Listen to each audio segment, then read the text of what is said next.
Salam sejahtera dan salam Malaysia Madani. Pertama sekali saya ingin mengucapkan penghargaan kepada Encik Muhammad Fawis bin Bakri selaku pensyarah subjek UBM 3252 Wacana Akademik Bahasa Melayu. Sebelum memulakan perbahasan lebih lanjut, izinkan saya memperkenalkan diri saya.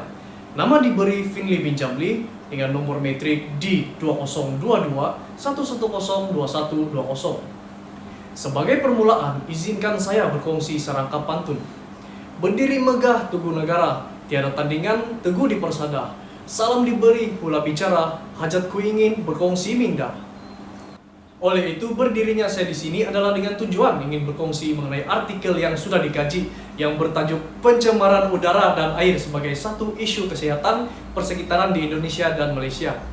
Artikel ini adalah hasil daripada kajian dan penulisan yang dilakukan oleh Budiarsi dan rakan-rakan penulis yang lain. Artikel atau jurnal ini juga diterbitkan pada tahun 2017 dan ianya boleh diakses secara dalam talian melalui aplikasi carian Google. Baiklah, dalam video ini saya akan mengupas tentang kelebihan dan kelemahan yang terdapat dalam artikel ini. Berdasarkan pembacaan, saya telah mengenal pasti beberapa kelebihan dan kelemahan dalam artikel ini. Saya akan mulakan dengan kelebihan terlebih dahulu.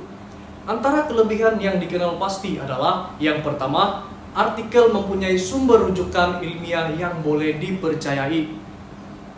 Artikel ini telah menyertakan banyak sumber rujukan dan kajian lepas yang berkaitan dengan penulisan hasil dapatan kajian. Beberapa contoh rujukan ilmiah melibatkan laporan Bank Dunia, kajian penyelidikan mengenai lapisan ozon, pencemaran udara, dan undang-undang terkait dengan pencemaran. Oleh itu, para pembaca tidak ada keraguan untuk menggunakan artikel ini sebagai rujukan. Contohnya dalam penulisan esai subjek ini, betul kan? Maaf bergurau. Seterusnya, maklumat artikel yang komprehensif. Artikel ini dianggap lengkap karena memberikan maklumat yang mendalam dan menyeluruh mengenai isu pencemaran udara di Malaysia dan Indonesia yang melibatkan data, fakta, dan pandangan dari sumber-sumber yang terpercaya. Artikel juga mengandungi analisis faktor, penyebab, kajian tentang undang-undang dan kerjasama serantau juga dihuraikan dengan baik. Artikel tersebut disusun dengan bahasa yang mudah difahami, menjadikan sumber maklumat yang relevan dan lengkap bagi pembaca. Oleh itu, ini menambah kepercayaan maklumat kajian yang ditulis dan disampaikan oleh para pengkaji.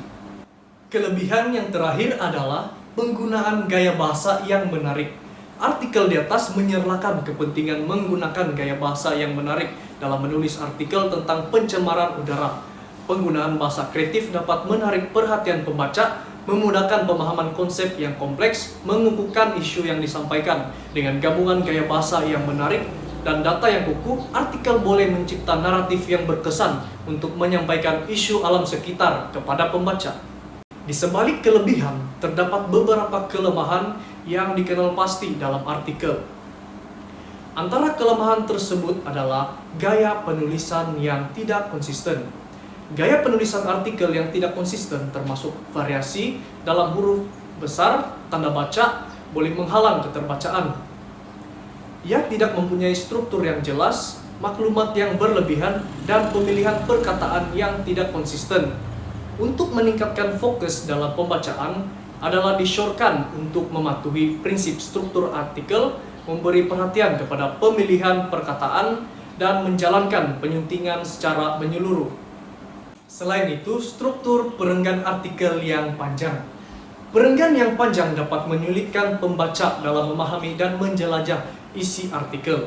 Beberapa alasan termasuk kesukaran pembacaan, kurangnya struktur yang jelas, dan perkara ini menyebabkan kehilangan perhatian dan minat kepada pembaca untuk meneruskan pembacaan.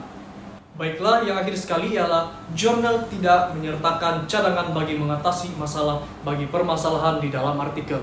Artikel ini menyenaraikan isu berkaitan pencemaran, tetapi tidak mempunyai bahagian yang membincangkan penyelesaian atau langkah untuk mengatasinya.